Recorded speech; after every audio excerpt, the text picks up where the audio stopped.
I can take more people! Lock the door! Halo, selamat datang kembali di channel YouTube Novian Grabs bareng gua Aldi. Pada video kali ini gue bakal menceritakan alur film yang berjudul Hell of a Summer. Film ini mengisahkan sekelompok anak muda yang menikmati liburan musim panas dengan cara berkemah. Namun hal mengerikan justru terjadi, di mana sosok misterius datang untuk menghabisi mereka satu persatu. Lantas bagaimanakah kelanjutan kisahnya? Tanpa berlama-lama, mending langsung saja kita masuk ke alur cerita filmnya.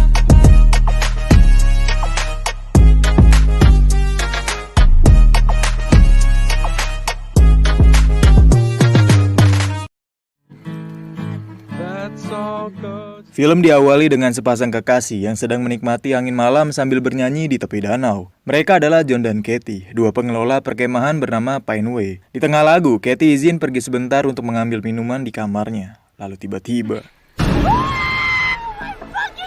ya, John tewas secara tragis setelah dibunuh oleh orang tak dikenal. Melihat itu, Katie pun langsung lari menuju mobil dan berniat meninggalkan tempat tersebut.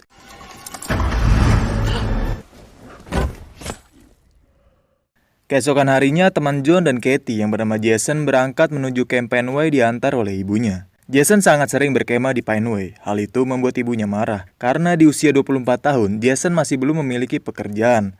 Namun Jason menjelaskan kalau pada perkemahan kali ini, ia ditugaskan oleh John sebagai penanggung jawab camp, sehingga Jason akan mendapatkan upah sebesar $100. 24 years old and you're still going to summer camp. John and Kathy specifically asked me to come back this year. $100 a week is hardly employment. Begitu tiba di lokasi, Jason langsung mencari kamar John dan Katie. Tapi keduanya tidak ada di dalam kamar. Jason hanya menemukan surat berisi pesan kalau John sedang pergi keluar bersama Katie untuk membeli bahan makanan. John and Kathy, where are they? Tak lama kemudian, anggota yang lain pun mulai berdatangan ke camp. Mereka adalah Demi, cewek cantik yang sangat aktif di sosmed dengan branding sosialitanya. Lalu ada Mike, cowok bad boy yang berhasil mendapatkan hati seorang Demi. Officer, I forgot something. Kemudian ada dua sahabat sejati bernama Chris dan Bobby. Lalu Ari, seorang pria introvert yang memiliki alergi terhadap beragam jenis kacang. Very personal story. Which way are we going? I knew you should let me drive. Selanjutnya Ezra, anak teater yang konsisten tampil setiap tahunnya di acara perkemahan musim panas. Lalu Miley, gadis lugu yang merupakan seorang vegan. Kemudian ada Noel, seorang indigo yang percaya ilmu klinik. Ada juga wanita yang disukai oleh Chris, yaitu Shannon. Oh, no, we aren't. Hi, Chris. Hey, Shannon. Okay, time out. Yang terakhir ada Clary. Ia merupakan teman lama Jason yang kembali ikut camping karena galau setelah putus dari pacarnya. How are you? How? Yeah, he broke my heart. So. Oh. Di sini Jason terlihat sangat menyukai Clary, namun ia tak pernah berani untuk mengungkapkannya. Terlebih, Clary selalu menyinggung Jason soal pekerjaan dan masa depannya yang gak jelas. Guys! Kathy and John aren't here yet. I'm a 6-year veteran myself. They've asked me to take over the position of camp leader. Jason menemui semua anggota camping untuk menyampaikan kalau ia akan jadi pemimpin sementara, sebab John dan Katie belum kembali ke perkemahan. Sesuai peraturan, mereka diminta untuk mengumpulkan HP ke Jason, agar camping kali ini lebih terasa kebersamaannya. As you all know, phones go in the basket. What? To take a break from social media. Pada siang hari, mereka semua bersenang-senang dengan mabuk hingga ngefly, terkecuali Bobby. Ya, Bobby merasa kesepian karena Chris lebih milih menghabiskan waktu bersama Shannon. Chris? Hey, Shannon. Jason yang gak tega ngeliat Bobby murung itu akhirnya berinisiatif untuk menemani dan menghiburnya. Tapi Jason malah dibuat kecewa, karena ternyata Bobby tak mengenali Jason. Padahal pada camping tahun lalu, mereka bersaing di kompetisi panahan, yang mana Bobby keluar sebagai juaranya dan Jason juara 2. Is everything okay? I'm Bobby. You are? Seriously? Matt? No! Jason! I don't think I know you. Setelah itu Jason menghampiri Noel yang sedang membaca buku di bawah pohon. Tapi Jason kembali dikecewakan, sebab Noel meresponnya dengan sangat judes. So you sitting here all alone and I'm not alone. Menjelang sore, Jason yang bertugas sebagai pemimpin camping pun memasak untuk yang lain. Tapi karena tak ada bahan makanan, akhirnya Jason hanya membuat burger untuk makan mereka. what is going on, everybody? 26% By the way, it doesn't have nuts in it. are 26% more likely to develop social anxiety. Sayangnya beberapa di antara mereka tak menyukai masakan Jason, khususnya Miley yang sama sekali tak pernah makan daging. Don't. That's disgusting. Just kidding. Setelah itu Jason menghampiri Clary yang sedang belajar memanah. Dengan gelar juara 2 di panahan tahun lalu, Jason dengan percaya diri memamerkan skillnya di hadapan Clary. Melihat itu, Clary pun takjub. Lalu ia meminta Jason untuk mengajarinya. Do you think you could help me with my, form? Try to think of it as a push forward. Let go. Ketika hari mulai gelap, beberapa anggota berkumpul di satu ruangan sambil bermain game. Sementara Clary dan Demi masih berada di kamar mereka masing-masing. Hanya Jason-lah yang masih di luar ruangan mencari kayu untuk bikin api unggun. Tak lama kemudian, seseorang mengetuk pintu kamar Demi. Dengan santai ia meresponnya karena Demi mengira kalau itu adalah Mike. Mike? Ya, Demi dihabisi oleh pembunuh bertopeng yang juga telah menghabisi John dan Katie di malam sebelumnya. Sedangkan anggota yang lain mulai berkumpul di tengah api unggun, tanpa ada satupun dari mereka yang menyadari kalau Demi telah tewas. I have a great deal of respect for the police. So he reaches for his cuffs, and I say, why is that still being shit? Di tengah obrolan, Jason mencoba masuk dan berbaur. Namun lagi-lagi, ia malah mendapat respon yang kurang mengenakan. Middle of a story, dude. Continue, Mike, please. I'll just start over again. Akhirnya Jason memutuskan pergi dan masuk ke dalam kamarnya. Clary merasa kasihan dengan Jason. Lalu ia menyusulnya sambil mengatakan kalau Jason berhak bersenang-senang. Why aren't you at the fire? Just don't really think that they want me there. Why aren't you at the bonfire? They're insufferable. You're allowed to have fun too. Bobby keeps gonna jump the fire on his BMX. Keduanya kembali ke api unggun untuk melihat atraksi Bobby yang akan melompati api dengan BMX-nya. Bobby! Do it, pussy! What? Huh? You hear that, Ori? They're booing you. Setelah acara api unggun selesai, mereka semua kembali ke kamar masing-masing untuk beristirahat. Tetapi, Miley secara diam-diam malah pergi ke dapur untuk memakan burger. Dan hal mengerikan pun terjadi.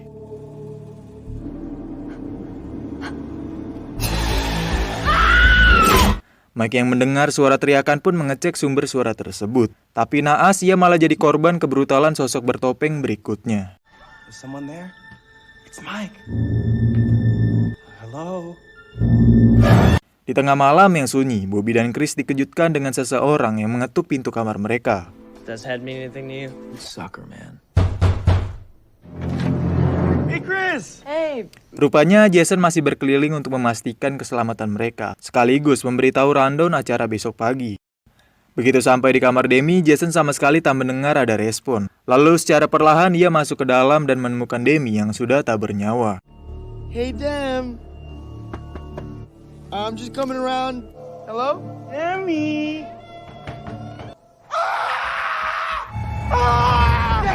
She's dead! Jason berteriak meminta bantuan dan memberitahu yang lain kalau Demi telah tewas. Tapi anggota yang lain tak percaya dengan apa yang disampaikan oleh Jason. Akhirnya Jason menuju tempat penyimpanan HP dan ternyata seluruh HP tersebut juga telah hilang. Jason's saying that Demi's been killed. Someone stole the phone! Alright, go get the phone. Kali ini Jason benar-benar memohon agar yang lain ikut ke kamar Demi untuk memastikan bahwa omongannya benar. We really should not be going back here. Where is she? She was just right there. Secara misterius, tubuh Demi menghilang dari kamarnya dan hanya tersisa bercak darah di lantai dan kasurnya. Noel yang memiliki kelebihan tentang hal goib pun memeriksa aroma darah tersebut. Definitely Demi. Jason yang menyadari kalau Clary tidak ada itu mulai panik. Lalu ia mendatangi kamar Clary dan memberitahu tentang apa yang terjadi. We need to go. We need to go. Mereka semua berlari menuju mobil, tapi ternyata semua mobil yang terparkir telah dirusak. Sehingga mereka pun terpaksa kembali ke camp dan berkumpul di satu ruangan yang sama. Unlock the door! Oh, fuck! Dale just got these installed! Fuck, mine too! What? No, we're not gonna die. We're gonna be okay. Clary menanyakan di mana Miley dan Mike. Ezra berasumsi kalau mereka mungkin sudah mati sama seperti Demi. Kemudian Clary mengusulkan agar Jason menelpon polisi menggunakan telepon yang berada di ruang makan. Namun Clary melarang Jason pergi seorang diri. Sehingga mereka pun mengundi secara acak siapa yang akan menemani Jason menuju ruang makan sambil mencari keberadaan Miley dan Mike. But we have to try. No, you can't. Go do that alone. Two lowest cards, come with me. Lower than a 3? Mereka bertiga masuk ke ruang makan. Dan ternyata kabel telepon juga telah diputus. Kemudian mereka menuju dapur dan melihat ada cairan yang menetes dari dalam kulkas.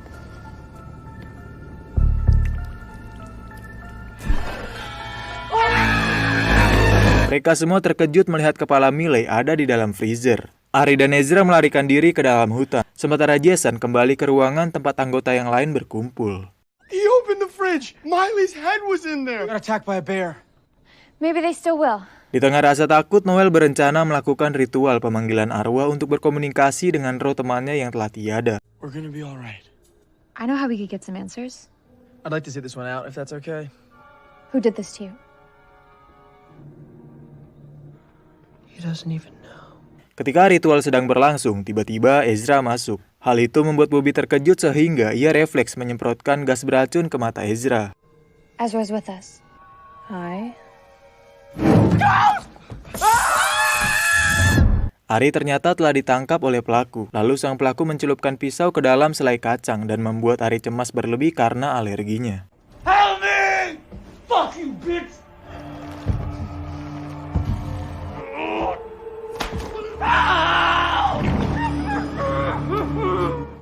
Ezra mengaku kalau ia sempat melihat sosok di balik orang bertopeng dan ternyata pelakunya adalah salah satu di antara mereka.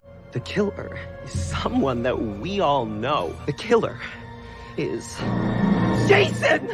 Ya, Jason lah orang yang disebut oleh Ezra sebagai sang pelaku. Hal itu didukung dengan tingkah aneh Jason yang selalu menyendiri. Terlebih, anggota yang lain juga selalu memperlakukannya dengan buruk. Jadi Ezra sangat yakin kalau Jason menghabisi mereka satu persatu karena didasari rasa dendam. What? Jason Hoshberg! He clearly hates himself, so he snapped and started killing off the hottest counselor. You're the one who took our phones. And you're like 40 fucking 5 and you still go to summer camp. Dengan mudah, anggota yang lain mempercayai omongan Ezra kecuali Clary yang masih berusaha membela Jason. Tapi di sini Clary kalah suara, sehingga ia hanya bisa pasrah melihat Jason diikat oleh yang lain. Save it for the jury! Get off of him! You guys are fucking insane. He's not the killer. I'm not a killer. Now, you'll be talking soon enough. Dengan begitu, mereka mulai merasa aman untuk pergi keluar mencari bantuan. Sementara Bobby ditugaskan untuk menjaga Jason agar ia tidak kabur. How's that supposed to make someone feel?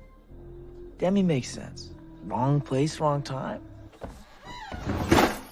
Noel yang memiliki insting dan penglihatan gaib itu masuk ke suatu ruangan. Namun sosok bertopeng kembali muncul dan langsung menghabisi Noel.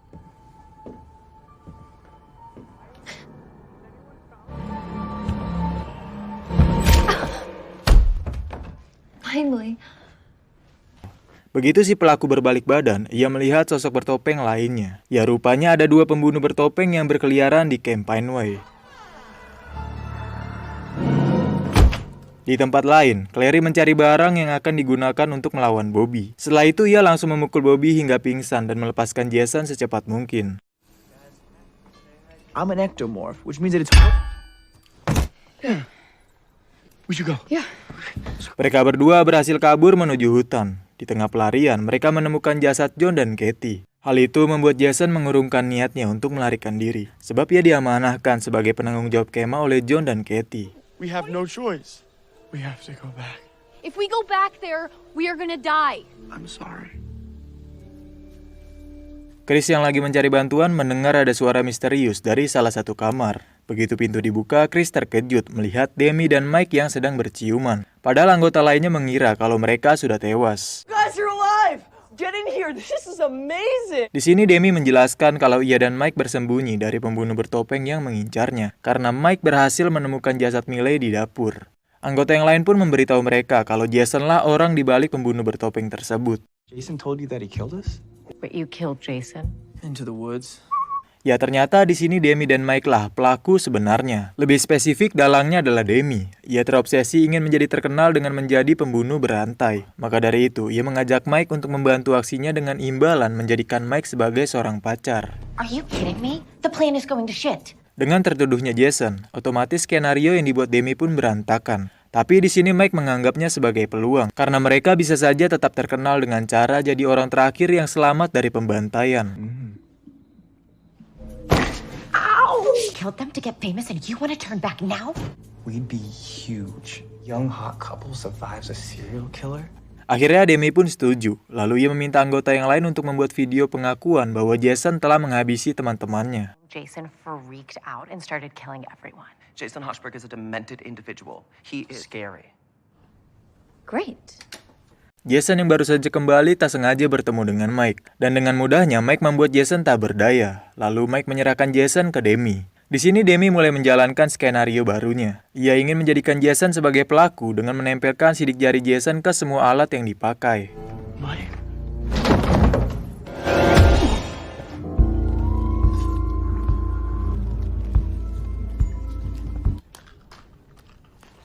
Di ruang teater, Shannon sedang fokus memperhatikan Ezra bermain peran. Lalu tiba-tiba,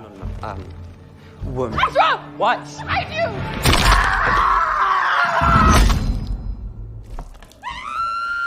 ya, Mike muncul dari balik tirai dan menghabisi Ezra. Shannon yang panik pun segera melarikan diri sambil berteriak. Teriakan Shannon itu didengar oleh Chris. Lalu ia bergegas menuju sumber suara tersebut untuk menyelamatkan Shannon. Shannon?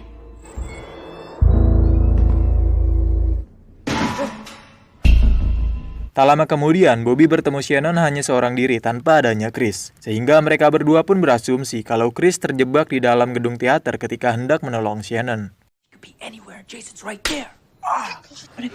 Bobby berusaha mengalihkan fokus orang bertopeng dengan lari ke arah luar. Dengan begitu, Shannon pun bisa masuk ke dalam untuk mencari Chris. Untungnya, Chris selamat setelah bersembunyi di atas properti teater. Shannon? I'm up here. Come on, let's go. Let's go. I love you. Di saat yang bersamaan, Jason mulai sadar dari pingsannya. Ia tak menyangka kalau Demi rela melakukan hal keji hanya untuk sebuah ketenaran. You think that Mike made me kill people? Demi, what are you doing? Are you fucking kidding me? No one can make me do anything, bitch. Di tempat lain, Bobby yang kelelahan pun tertangkap oleh Mike. Tapi tiba-tiba Clary muncul untuk menyelamatkan Bobby. Oh, fuck, Mike? Ya, di sini Bobby dan Clary akhirnya tahu bahwa Mike lah orang di balik topeng tersebut. Dengan santai, Bobby meminta Clary untuk segera menolong yang lain dan membiarkan Mike menjadi urusannya. Where's Jason?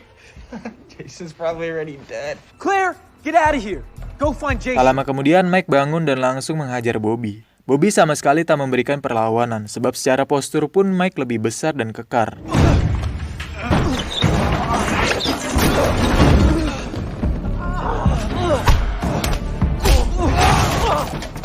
Di sisa tenaganya, Bobby merusak mental Mike dengan perkataan absurdnya. Saat fokus Mike teralihkan, Bobby segera mengambil pisau dan mengarahkannya ke Mike.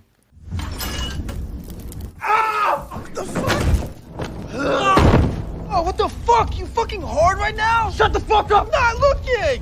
I'm a liar. Tak lama kemudian, Clary berhasil menemukan keberadaan Jason. Demi mengancam akan membunuh Jason jika Clary mendekat. Secara cepat, Jason meminta Clary untuk segera melepaskan anak panahnya. Namun si Clary takut kalau anak panahnya meleset dan mengenai Jason. Put the knife down. I said don't move, I will slit his throat. Tiba-tiba Clary teringat kata motivasi ketika Jason mengajarinya memanah, yaitu terus maju dan lepaskan. You have to push forward. Push forward. Let go! Kemudian mereka bergegas pergi untuk menolong Bobby sebelum ia kehabisan nafas. Disinilah Bobby baru ingat kalau Jason adalah kompetitornya di ajang panahan tahun lalu. Ia merasa terharu karena Jason tetap mau menolong, meski sebelumnya sudah dikecewakan. Bahkan Bobby memberikan piala penghargaan juara 1 miliknya untuk Jason. I'm sorry, I forgot who you were earlier. I want you to have this. Thank you. Ketika matahari mulai terbit, Chris dan Shannon akhirnya bertemu kembali dengan Bobby, Clary, dan Jason. Don't worry, this isn't my blood. This is Mike's blood. Di akhir film, Jason mengatakan kalau ia akan membangun masa depan dengan mencari pekerjaan yang jelas. Clary senang mendengar itu. Kemudian mereka pun berciuman untuk pertama kalinya. Dan film pun tamat. Oke, jadi mungkin segitu saja alur cerita film Hell of a Summer yang bisa gue sampaikan di video kali ini. Terima kasih banyak bagi yang sudah menonton. Semoga kamu selalu diberikan kesehatan, rezeki yang berlimpah, dan dipermudah dalam segala urusan. Mohon maaf apabila ada kesalahan. Akhir kata, gue Aldi pamit undur suara. Wassalamualaikum warahmatullahi wabarakatuh.